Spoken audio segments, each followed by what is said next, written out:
आज का दिन हमारी इंसानियत और खुद मुख्तारी की हिफाजत के लिए हमने एक ऐसी क्रेडिबल मिनिमम डिटरेंस इस्टेब्लिश की है कि वो इंडिया को अपनी जगह पे औकात में रखती है। जब 11 और 13 मई को इंडिया ने टेस्टिंग की थी, उसके बाद से हमने बड़ा कैलकुलेट करके इसको देखा कि हमने किस तरीके से इसको हमने टेस्टिंग करनी है, और हमने 28 और 30 मई थी 1998 का हमने टेस्टिंग किया। एक अनसीन सी खुशी थी। अहमद साहब, अब यकीनन बड़ा आज का अहम दिन है, बड़ा इंपॉर्टेंट दिन है, बड़ा अजीम दिन है। बताइएगा जरा कितना सिग्निफिकेंट है और इसको मनाने का मकसद क्या है और कितना जरूरी है, इसकी अहमियत पे जरा बात कीजिएगा। बिस्मिल्लाहिर्रहमानिर्रहीम। 28 मई आज जो है पाकिस्तान में सजदे शुक्र बजा लाने का दिन है, और ये वो दिन है, अजीम दिन है कि जिस दिन पाकिस्तान की दिफा, पाकिस्तान की सालमियत और उसकी खुद मुख्तारी को 100% इंश्योर किया गया था। एक ऐसे दुश्मन के साथ हमारे बॉर्डर्स मिलते हैं जो इंतहाई मक्कार है और जिसने पाकिस्तान को कभी उसकी जो है वह हैसियत को माना नहीं है, और एक रिविजनिस्ट स्टेट होने के नाते वो हमेशा भारत का जो कॉन्सेप्ट रखता है, और अब उसको मजीद तड़का जो लगाया गया वो हिंदुत्व के आइडियोलॉजी से लगाया गया है। तो हिंदुत्व आइडियोलॉजी के मुतहम्मिल एक ऐसा मुल्क जो पाकिस्तान पे हमेशा एक वार करने के लिए जो तैयार रहता, तो उसके इरादों को खत्म करने के लिए पाकिस्तान ने 1998 28 मई को न्यूक्लियर टेस्ट किए थे। और मैं समझता हूँ कि आज का दिन हमारी दिफा के लिहाज से और इंडिया को अपनी जगह पे फिक्स करने के लिहाज से, हालांकि पाकिस्तान में कोई एग्रेसिव डिजाइन नहीं है, किसी मुल्क के खिलाफ इसको इस्तेमाल करने का कोई इरादा नहीं, ना ही इसको प्ले करना चाहते हैं। हाँ, ये जरूर है कि अपनी सालमियत और खुद मुख्तारी की हिफाजत के लिए हमने एक ऐसी क्रेडिबल मिनिमम डिटरेंस इस्टेब्लिश की है कि वो इंडिया को अपनी जगह पे औकात में रखती है, और पाकिस्तान पे वो इंटरनेशनल बॉर्डर खोलने की हिम्मत नहीं कर सकता। हाँ, लेकिन अब ये जरूर है कि इंडियंस अब कोशिश करते हैं कि पाकिस्तान के न्यूक्लियर थ्रेशोल्ड जो कि इस वक्त डिक्लेयर्ड नहीं है, उसके नीचे रहते हुए कोई लिमिटेड वॉर की ऑप्शन को इस्तेमाल करे। लेकिन अभी आपने देखा कि 10 मई को जिस तरह ऑपरेशन बुनियाद मरसूस के सिलसिले में पाकिस्तान ने कन्वेंशनल लेवल के ऊपर रिस्पॉन्स जनरेट किया है, तो इंडिया की ये जो ख्वाहिश थी इसको भी जो है मनोमट्टी तले दबा दिया गया है। अल्हम्दुलिल्लाह इस वक्त पाकिस्तान की सालमियत जो है और उसकी जो दिफा है वो नाकाबिले तस्खीर है, और डॉक्टर अब्दुल कदीर खान और उसका की पोलिटिकल लीडरशिप, नवाज शरीफ साहब और दीगर साइंसदान और इंजीनियर जिनका ताल्लुक पाकिस्तान एटॉमिक एनर्जी एजेंसी से था या कहूटा रिसर्च लेबोरेटरी से था, तमाम मुबारकबाद के मुस्तहिक हैं कि जिनके मरून मेहनत आज हम लोग अपने घरों में खुशी, अमन और चैन की नींद सोते हैं। अहमद सईद साहब, मैं उस वक्त में जाना चाहती हूँ, उस टाइम पे जाना चाहती हूँ, उस फेज में जाना चाहती हूँ जब चागी के पहाड़ों पे धमाके हुए। उस वक्त दिफाई और अस्करी सतह पर क्या रद्द-ए-अमल था? पहला रद्द-ए-अमल हमारा क्या था और हमारी कौम का, हमारे नौजवानों का जज्बा कैसा था? मैं आपसे वो जानना चाहती हूँ। जी बिल्कुल, 1998 में मैं मेजर था और ये सुनने में आ रहा था क्योंकि हम वापस रिस्पॉन्स करेंगे या नहीं करेंगे, क्योंकि 11 मई को जो है वो इंडिया पहला अपना एटॉमिक टेस्ट कर चुका था और तो फॉलोड बाय 13 मई। तो फिर 15 दिन 16-17 दिन का कोई गैप गुजर गया था। मुख्तलिफ आपके टीवी चैनल्स के ऊपर अखबारों में आ रहा था कि पाकिस्तान के इंटरनेशनल प्रेशर को एब्जॉर्ब कर पाएगा या नहीं। तो मैं समझता हूँ कि उस वक्त की मिलिट्री और पोलिटिकल लीडरशिप ने तमाम की तमाम ऑफर्स को, जिसमें इकोनॉमिक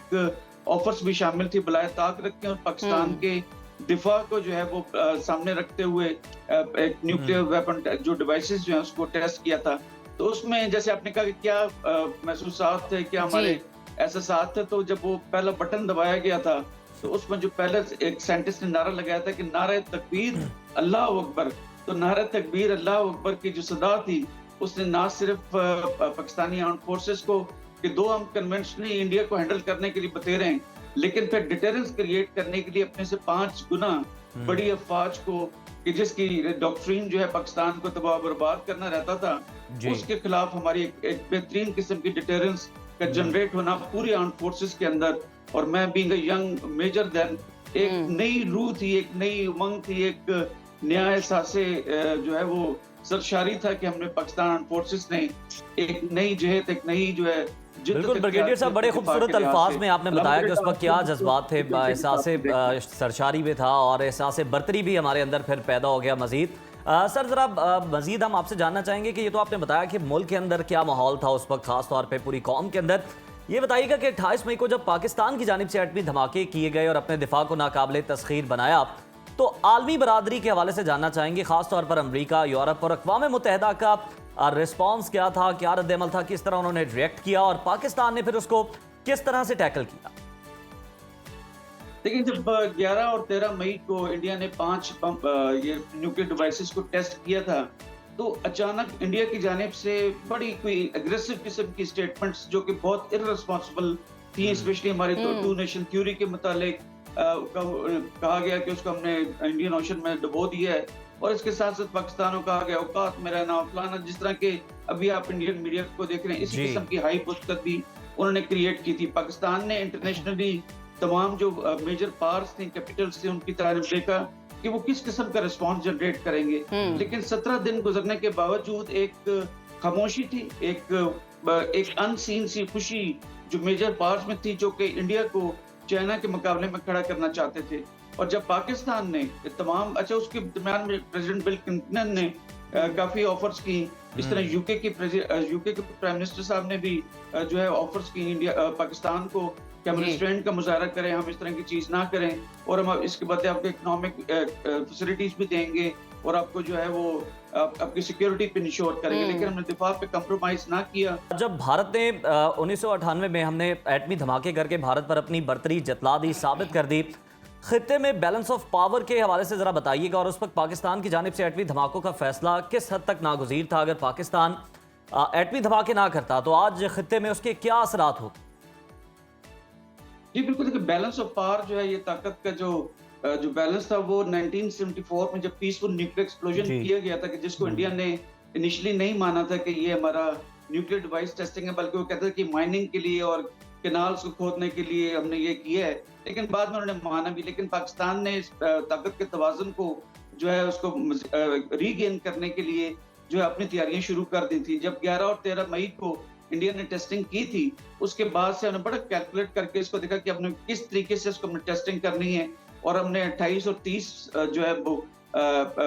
जो मई थी 1998 का हमने टेस्टिंग किया। तो उस वक्त उस दिन जो ये 17 दिन थे, इसमें इंडिया का ख्याल था कि हमने ताकत के तवाज़ुन को अपने फेवर में कर लिए, जो कि वो सैडली मिस्टेकन थे। हालांकि दुनिया को कुछ अंदाजा था कि पाकिस्तान ने तैयारी कर रखी और पाकिस्तान ने की भी थी, और जब हमने टेस्टिंग की थी तो दुनिया बहुत शदीद हैरान हुई थी। और आपने देखा कि उससे पहले कभी सैंक्शंस की बात नहीं हुई थी। जो 17 दिन जो गुजरे 11 मई से लेकर 28 मई तक, जब हमने टेस्ट की, कोई सैंक्शंस की बात नहीं होती, कोई यूनाइटेड नेशन सिक्योरिटी काउंसिल की इजलास को कॉल नहीं किया गया था, उल्टा पाकिस्तान में प्रेशर डाला गया था। लेकिन पाकिस्तान की सालमियत और खुद मुख्तार अली साहब भी कह रहे हैं, इसके ऊपर कॉम्प्रोमाइज नहीं किया। तो जैसे हमने टेस्ट किया तो G8 ने भी सैंक्शंस पाकिस्तान पे लगाई, और सिर्फ 6 दिन के बाद 6 जून को यूनाइटेड नेशन सिक्योरिटी काउंसिल का इजलास, हंगामी इजलास बुलाया गया था। तो ताकत का तवाज़ुन पाकिस्तान ने अपने फेवर में किया, अपने कन्वेंशन लिहाज से भी फेवर में रखता है, अपनी ट्रेनिंग, अपनी जो जज्बा हुब्बुल वतनी, जज्बा शहादत से,